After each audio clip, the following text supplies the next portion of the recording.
தமிழகம் எங்கும் maths gold cash for your gold. Max Gold நீங்க தங்க மட்டும் இல்லைங்க, பிளாட்டினம், டைமண்ட், சில்வர், ரூபினி எதை வேணாலும் விற்கலாம். உங்களுக்கான பணம் ரொக்கமா கையிலயோ இல்லைன்னா பேங்க் அக்கௌண்ட்லயோ உடனடியாக செலுத்திடுவாங்க. மார்க்கெட் மதிப்பை விட 100 ரூபாய் ஒரு கிராமுக்கு உங்களுக்கு கூடுதலாக கிடைக்கும். தமிழ்நாடு முழுக்க டோர் ஸ்டெப் சர்வீஸும் இவங்க ப்ரொவைட் பண்றாங்க. உங்களுக்கு கோல்ட விற்கணும்னு அதுக்கு ஒரே ஒரு பெஸ்ட் பிளேஸ் மேக்ஸ் கோல்டு தான். கால் 04445454545. வணக்கம். Big topic with Karthik Mayakumar. Ketan Agarwal அந்த பையன் பேரை மறக்க முடியுமா? கல்யாணம் நிச்சயம் பண்ணாங்க. கல்யாணம் பண்ணுறதுக்குள்ளே அந்த பையனை கருமாறி பண்ண வச்சிட்டாங்க. காரணம் வேறு யாரும் இல்லை, எந்த பொண்ணு அவருக்கு நிச்சயம் பண்ணாங்களோ அந்த பொண்ணோட காதலனும் தான் இந்த கொடுமைக்கே காரணம். இந்த வழக்கில் ஒரு நாள் இன்வெஸ்டிகேஷனில் நிறைய விஷயங்கள் கிடச்சிக்கிட்டு இருக்கு. ட்விஸ்ட் அண்ட் டர்ன்ஸ் ஒரு முறை அரங்கேறிக்கிட்டு இருக்கு. அதில் ஸ்பெசிஃபிக்காக ஒரு விஷயத்தை பல பேரும் சமீப காலமாக முணுமுணுத்துட்டு இருந்தாங்க. ஞாபகம் இருக்கா? அதாவது அந்த பையன் விக்க வச்சிருந்தாரு, இது அந்த பொண்ணு பிடிக்கல, இதனால தான் கொண்டு சாவடிச்சிட்டாங்கன்னு இது போல அசம்ஷனை முன் வச்சாங்க. இதுக்கு டிபார்ட்மெண்ட் சைடில் இருந்தும் சரி, அந்த பையனோட அப்பா சைட்லேருந்து விளக்கமும் கொடுத்துருக்காங்க. இது எல்லாத்தை பற்றி தான் பார்க்க போகிற நிகழ்ச்சியில் போகலாம்.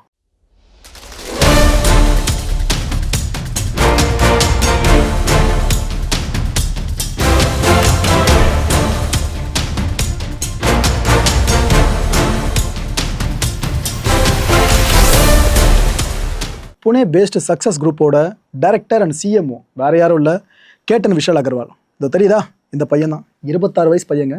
இந்த பையன் பக்கத்தில் பொண்ணு இருக்காங்களே, அவங்க தான் இவரோட ஃபியான்ஸே. பேர் சியா கோயல், 20 வயசு பொண்ணு. அதாவது கல்யாணம் பண்ணிக்க போகிறவங்க, நிச்சயம் பண்ணிட்டாங்க 2 பேருக்கும். இந்த 2 பேருக்கு அடுத்து ஒருத்தருக்காம பாருங்க, அவன் பேர் சேத்தன் சௌத்ரி, 22 வயசு பையன். அவன் இந்த பொண்ணோட காதலை. குழப்பமாக இருக்கா மக்களே? குழம்பாதீங்க, தெளிவாக சொல்லிட்டு நினைக்கிறேன்.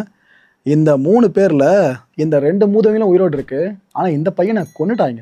இந்த 2 கர்மமும் சேர்ந்துக்கிட்டு கடந்த 18ஆம் தேதி இந்த கொலை நடக்குது. புனேவோட லோகாகட் ஃபோர்ட் இருக்குல்ல, அங்கே மேலேருந்து தள்ளி விட்டு இந்த பையனை கொண்டாங்க. 2 பேரும் அந்த ஸ்பாட்டுக்கு போயிருக்காங்க.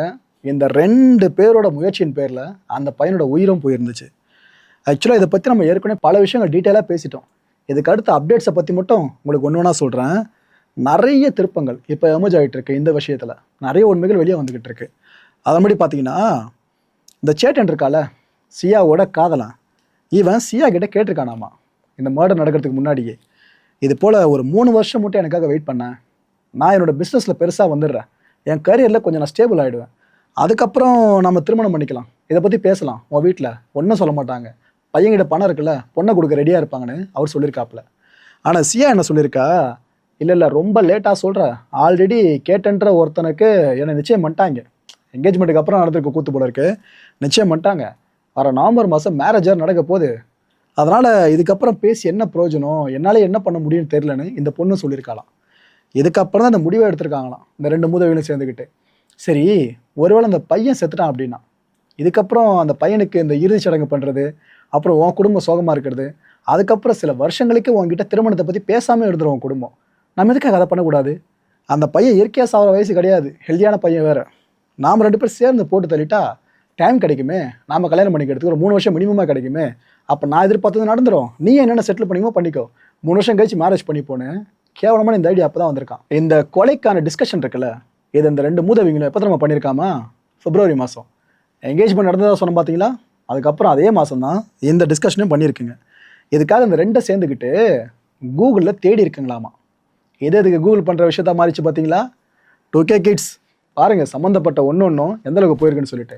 இந்த காலகட்ட பசங்களை பார்க்குறப்ப என்ன மாதிரி இன்டெலெக்சுவலாக இருக்காங்க பசங்க, டெக்னாலஜி அப்படின்றதுல கற்றுக்குறாங்களே, வேறு லெவலில் போயிட்டுருக்கான்னு தோணுது. ஒரு பக்கம் அவ்வளோ சந்தோஷமாக இருக்குது, இன்னொரு பக்கம் லைஃப்பை எவ்வளோ ஷார்ட்டாக முடிச்சுக்கிறாங்க பார்த்தீங்களா.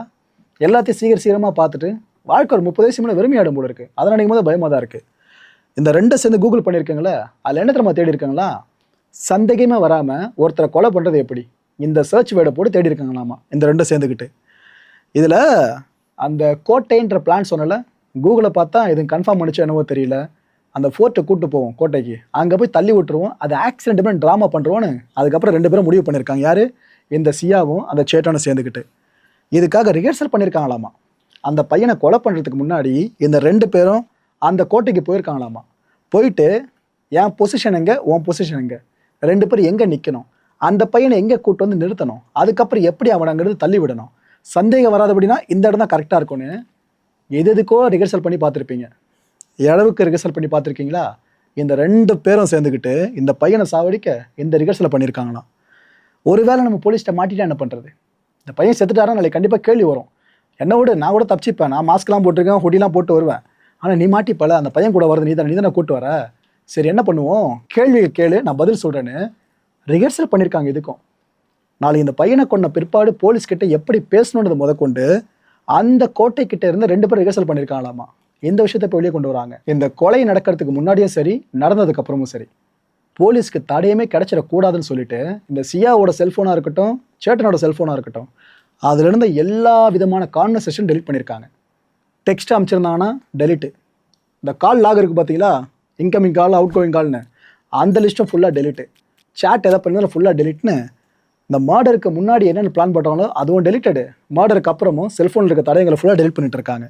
இப்போ அந்த செல்ஃபோன்ஸை போலீஸார் பறிமுதல் பண்ணதை ஃபாரன்சிக் லேபுக்கு அனுப்பிச்சிருக்காங்க. ரெக்கவரி ப்ராசஸாக போயிட்டுருக்குங்க. அந்த ரெக்கவரி ப்ராசஸ் முடிஞ்சிச்சுன்னா கிட்டத்தட்ட தெரிஞ்சிடும். இது வரைக்கும் நமக்கு தெரிஞ்ச உண்மைகள் இருக்குல்ல, இதை விட இன்னும் எத்தனை உண்மைகள் வெளியே வரப்போகுதுன்னு ரெக்கவரி ப்ராசஸ் முடிஞ்சதை தெரிஞ்சிடும். இந்த லாக்ஸ் இருக்குல்ல, இந்த கால் லாக்ஸ்லாம், இது எல்லாத்தையும் ரெட்ரீவ் பண்ணுற வேலையும் இப்போ ரொம்ப ரொம்ப வேகமாக போயிட்டுருக்கு. அண்ட் அந்த கொலை செய்யப்பட்ட நாள் இருக்குல்ல, கடந்த 18ஆம் தேதி அன்றைக்கி இந்த சேட்டன் இருக்கான் பார்த்தீங்களா, அந்த பொண்ணோட லவ்வரு, இவன் 2 வீலரை யூஸ் பண்ணியிருக்கானா. இதை இப்போ கண்டுபிடிச்சிருக்காங்க. புனேலேருந்து இந்த லோகாகாட் ஃபோர்ட் இருக்குல்ல, இதுக்கு வர வரைக்கும் அவன் 2 வீலரில் தான் வந்திருக்கானாமா. அந்த 2 வீலரை போலீஸார் சீஸ் பண்ணிட்டாங்க. கூடவே அவன் போட்டிருந்த ஹுடி, அவனோட ஹெட்ஃபோன்ஸு, இது முதற்கொண்டு அவனோட உடைமைகள் எல்லாத்தையுமே போலீஸார் இப்போ சீஸ் பண்ணியிருக்காங்க. இது எல்லாத்தையுமே ஃபாரன்சிக் எக்ஸாமினேஷன் இருக்குல்ல, இதுக்கு அனுப்பி வச்சுருக்காங்க. இவ்வளோ விஷயம் இப்போ பேரலாக நடந்துக்கிட்டு இருக்கு. இந்த லோனாவாலா ரூரல் போலீஸ் இருக்காங்களே, அவங்க இந்த லோகாகாட் ஃபோர்ட்டுக்கு 2 பேரையும் கூப்பிட்டு வந்திருக்காங்க. யாரை? சம்மந்தப்பட்ட அந்த 2 மூதவிகள் இருக்க பாருங்க, சியா அப்புறம் அந்த சேட்டனு, இந்த 2 பேரை கூப்பிட்டு வந்து பொதுவாக அந்த டெமோ பண்ணி காட்ட சொல்லுவாங்க, ஞாபகம் இருக்கா? கிரைம் சீனை அப்படியே ரீக்ரியேட் பண்ணுவாங்க. இந்த விஷயத்தை அங்கே இனிஷியேட் பண்ணாங்க. இந்த குற்றச்செயல் நடக்கிறப்ப இந்த ப்ரொசீஜரை பார்ப்போம் நம்ம. இது எதுக்காகனா, எக்ஸாக்டாக இந்த கிரைம் எப்படி நடந்துச்சுன்றதை டாக்குமெண்ட் பண்ணுவாங்க. இதுக்காக தான் சம்மந்தப்பட்ட குற்றவாளிகள் அந்த கிரைம் சீனை கூப்பிட்டு வந்துட்டு எல்லாத்தையும் செஞ்சு காட்ட சொல்லுவாங்க. இந்த முறை டம்மி ஒன்று பயன்படுத்தப்பட்டிருக்குங்க. அந்த டம்மி தான் கேட்டன் மாதிரி இந்த கேஸை பொறுத்த வரைக்கும். அந்த ஒரு டெமோவில் அந்த பொம்மையை அங்கேருந்து வீசுறது, தள்ளி விட்டாங்கனாக்கா எப்படி நின்று எங்கேருந்து தள்ளி விட்டாங்க, எப்படி அவ்வளோ தூரம் வரைக்கும் போய் விழுந்திருக்காரு கேட்டனு, அப்போ இது சாத்தியமானு, இது எல்லாமே அங்கே பண்ணி காட்டப்படும். அப்படியே ரீக்ரியேட் பண்ணியிருக்காங்க. இது எந்தளவுக்கு எமோஷனல் ட்ராமாவாக இருக்க யோசிச்சு பாருங்களேன். கேட்டனோட ஃபேமிலி இதை பார்க்குறாங்க அப்படின்னா, ஆப்வியஸாக அந்த வீடியோ அவங்களுக்கு பார்க்க போகிறதில்ல, டிபார்ட்மெண்ட் அதை டாக்குமெண்ட் பர்பஸாக எடுத்து வச்சுப்பாங்க.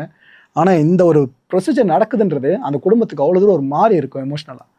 நம்ம பையனை இவ்வளோ கொடுமை பண்ணி கொண்டு இருக்காங்களான்னு, அதெல்லாம் வெளியே வராமல் இருக்கு நல்லது நினைக்கிறேங்க. அந்த விஷயங்கள்லாம் அவ்வளோ உடஞ்சே போயிடுவாங்க. இந்த விஷயம்லாம் முடிஞ்சிருச்சா? இது வரைக்கும் பதில் கிடைக்காத கேள்வி என்ன தெரியுமா? கேட்டன் கீழே விழுந்து இறந்தார் பார்த்தீங்களா, தள்ளி விட்டாங்களே, இந்த 2 மூதவியும் சேர்ந்து தள்ளி விட்டுச்சா, இல்லை சியா தள்ளி விட்டாளா, இல்லைனா சேட்டன் தள்ளி விட்டானா? இந்த கேள்விக்கு இன்னும் பதில் கிடைக்கல. இன்னும் அவங்க 2 பேரும் கஸ்டடியில் தான் இருக்காங்க. விசாரணை போயிட்டுருக்கு. விசாரணை முடிஞ்சதுக்கப்புறம் தான் ஃபுல் இன்ஃபர்மேஷனை செய்தியாளர்களுக்கு போலீஸார் தெரிவிப்பாங்க. அது வரைக்கும் காத்திருப்போம். ஏன்னா இந்த கேள்விக்கு தான் இன்னும் உரிய பதில் கிடைக்கவே இல்லை. பிரவீன் அண்ட் பூஜா இவங்க வேறு யாரும் இல்லை, இந்த சியா இருக்கால அந்த புண்ணியவதியை பெற்ற பேரண்ட்ஸு. ஆக்சுவலாக இவங்களே ஒரு கட்டத்தில் சொல்லியிருந்தாங்க, ஞாபகம் இருக்கா?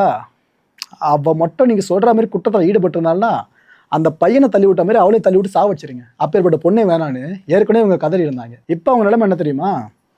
இந்த லோனாவாலா போலீஸ் ஸ்டேஷன் இருக்குல்ல, அங்கே நேரில் அழைச்சிருக்காங்க 2 பேரையுமே, அம்மா அப்பாவை நேரில் கூப்பிட்டு அவங்ககிட்ட பல கேள்விகள் அடிக்கிருக்காங்க. இந்த பொண்ணுக்கு விருப்பம் இருந்துச்சா கல்யாணத்தில், நீங்கள் புஷ் பண்ணிங்களா, எதுக்கு இந்த அளவு முடிவு உங்கள் பொண்ணு எடுக்கணும், ஏதாவது வீட்டில் வேறு எதனா பிரச்சனை ஆகுதுன்னு எல்லாமே கேட்டிருக்காங்க. இவங்களும் பதில் சொல்லியிருக்காங்க. இதில் ஒரு தகவல் மட்டும் இப்போ வெளியாக இருக்குது. அதாவது அந்த பொண்ணுக்கு இதில் விருப்பம் இல்லையா கல்யாணத்தில், ஆனால் அந்த ஃபேமிலி இருக்குல்ல, இவங்க தான் ப்ரெஷர் பண்ணியிருக்காங்களா பொண்ணை.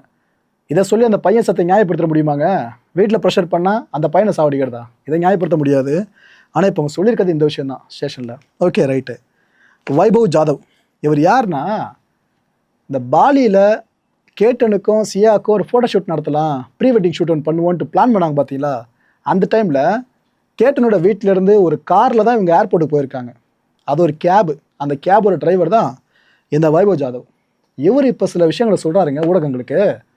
என்னென்ன நடந்துச்சு, அன்றைக்கி என்னென்ன விஷயங்கள்லாம் ட்ராமா நடந்துச்சுன்னு இவரும் புட்டு வைக்கிறாப்புல. இப்போ எனக்கு அப்போ தெரிலங்க இதெல்லாம், இப்போ இந்த கேஸை பார்க்கும் போது எனக்கே இவ்வளோ கனெக்ட் பண்ண முடியுதுன்னு அவர் இப்போ சொல்கிறாரு. இந்த பாலி போகிறதுக்காக ரெடி ஆகிட்டு இருந்தாங்க பார்த்தீங்களா, மும்பை ஏர்போர்ட்டை ரீச் பண்ணணும்ல.